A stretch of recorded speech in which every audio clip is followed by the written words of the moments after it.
Hey guys, we're here with Cindy Byrd, and she is running for lieutenant governor, and she's been state auditor for 7 years. 7 years. Okay, and what made you decide to start running for lieutenant governor?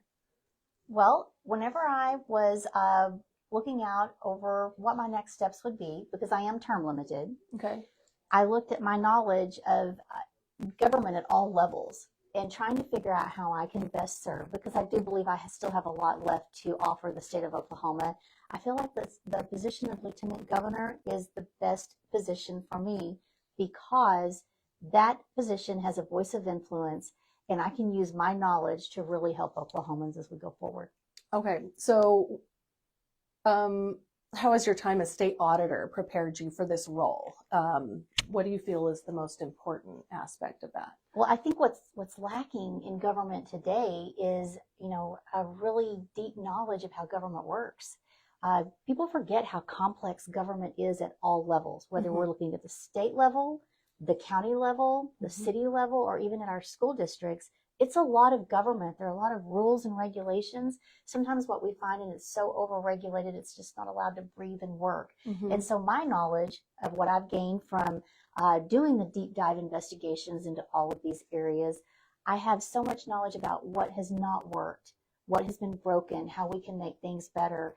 And as Lieutenant Governor, I will have a strong voice of influence to try to help correct some of those things so that we can continue to grow as in Oklahoma. Okay, so we were talking earlier, and you said you've actually been with the state auditor's office for a lot longer.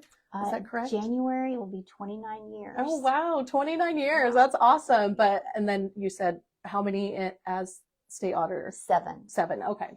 So, Let me tell you about my first task when I came into this office. Yes. And I thought I was going to be an attorney, and my grandmother couldn't stand that. Uh-huh. And so, recognizing my love for numbers in college, I switched over and became a CPA. Okay. So, my first job out of college, they sent me to Woodward, Oklahoma, to audit property taxes. Okay. Well, as a young person who did not own their own home at that time, I didn't really know what property taxes were. Well, I got a crash course.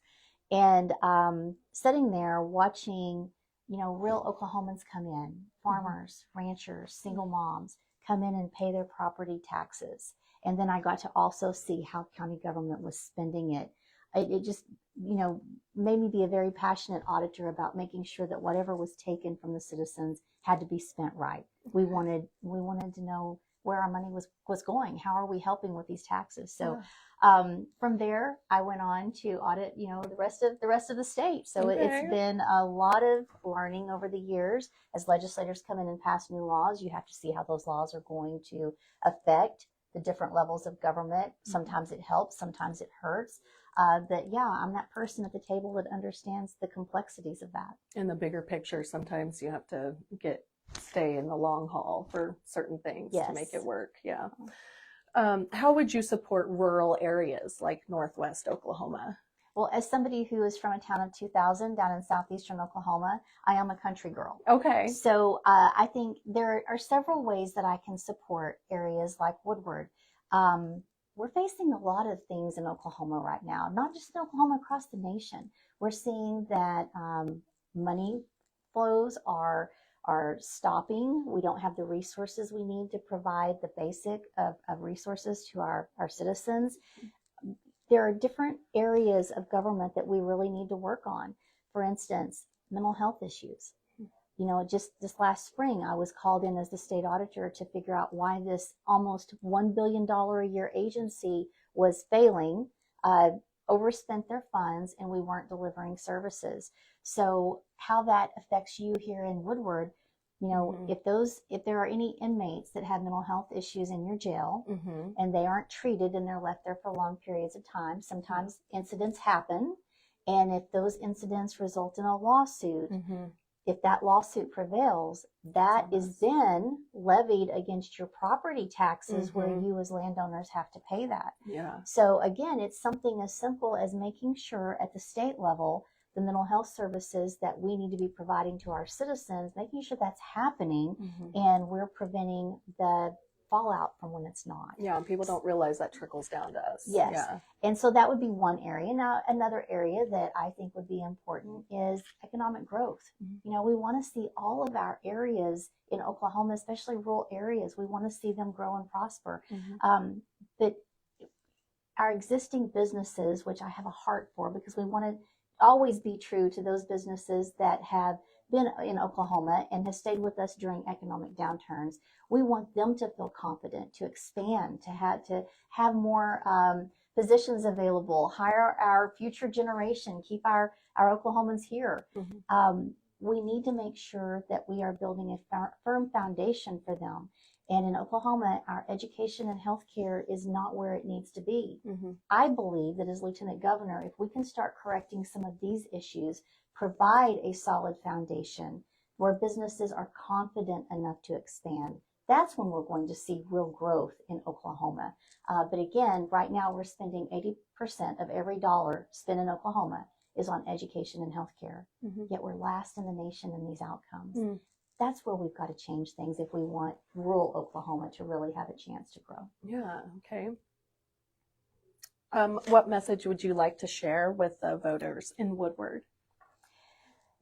I would want them to know that I have the knowledge needed for Lieutenant Governor, and I would ask them to really look at the position of Lieutenant Governor for what is in Constitution and statutes for what those responsibilities are. Okay. For instance, the Lieutenant Governor sits on important boards and commissions for the sole purpose of driving economic success. Okay. One of those boards is the State Board of Equalization. I currently sit on that board with our Lieutenant Governor, Matt Pinnell. Okay. On that board, we are certifying revenues so that our legislature knows what they have available to appropriate for the different needs in the state. Okay. I also sit on the Commissioners of the Land Office, which is a board that manages 750,000 acres. A lot of that out here in your area. The CLO owns land here in Woodward County. Okay. They also manage a $3 billion sacred trust fund for the purposes of funding education. So we're making decisions on this board on how to make sure we're earning the maximum amount to put back into education.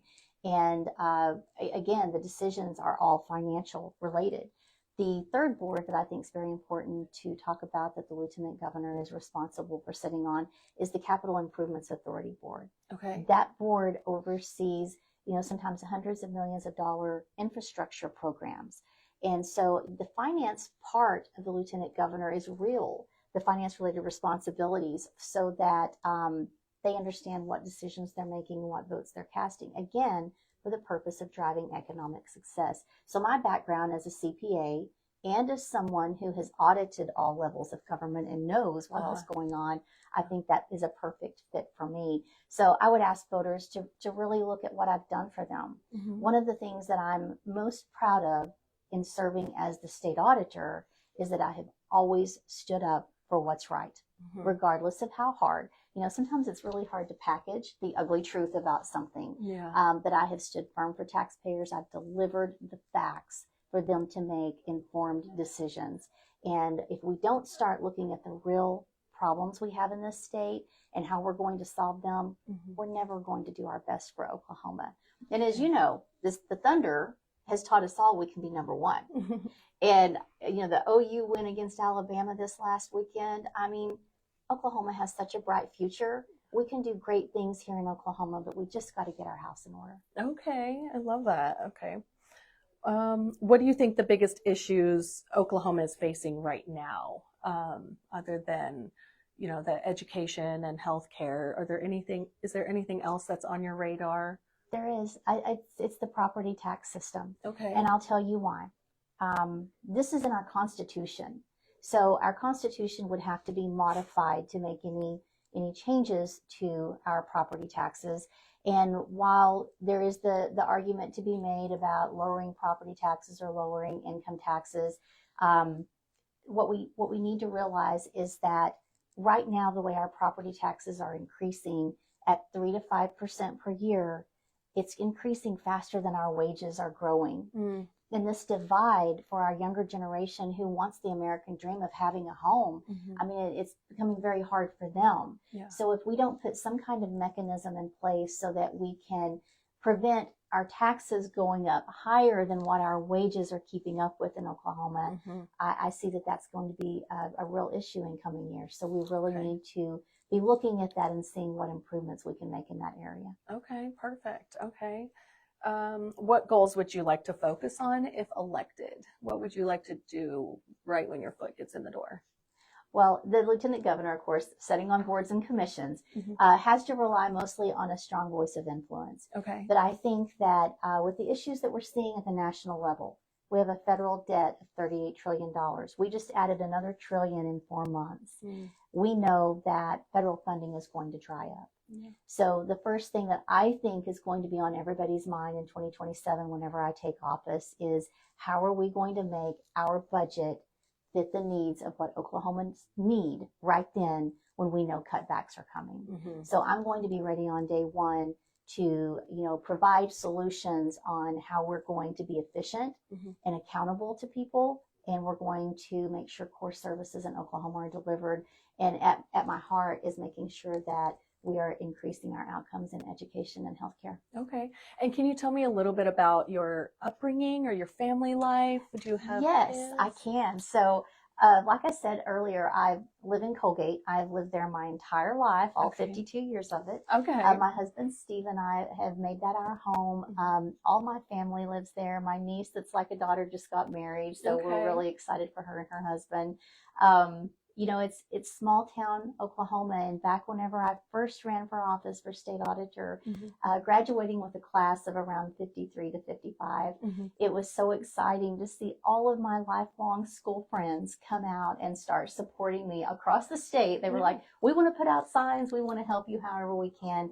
It was great growing up in a small town and having that kind of extended family that you could always rely on. And then, of course, that's where my church is. And my faith is very important to me. And that's what I have let guide me. And I believe that I have a lot to offer Oklahoma just in small town principles, my faith, and knowing what I can do. Okay. And can I ask you a little bit about what you think of Woodward County? You can ask me anything. What do you think about Woodward County? You're state auditor, so you've looked at our finances, you work closely with the commissioners, yes? Well, I work closely with all 8 elected county officials. Okay. So what our responsibility as the state auditor's office is to come in and do your annual audit. Okay. And statute allows us to do that once every 2 years, but it covers the 2-year period. Okay. And I would tell you our experience with Woodward County is a very positive one because your county officials take any kind of issue seriously. And if we find something that may not quite be right, they want to take immediate steps to fix it or be compliant. And I think they've done a great job of being accountable to the people of Woodward County. Okay, perfect. Well, thank you. I appreciate your time with us. And do you have a next stop, or where are you going after this? Well, I'm going to visit with some people in the community. I want to hear what their concerns are. Okay. And then tomorrow I'm going to head south to Beckham County. So, okay. Yeah. Well, awesome. Well, thank you so much for joining us. Thank you for the interview. And that's it for today.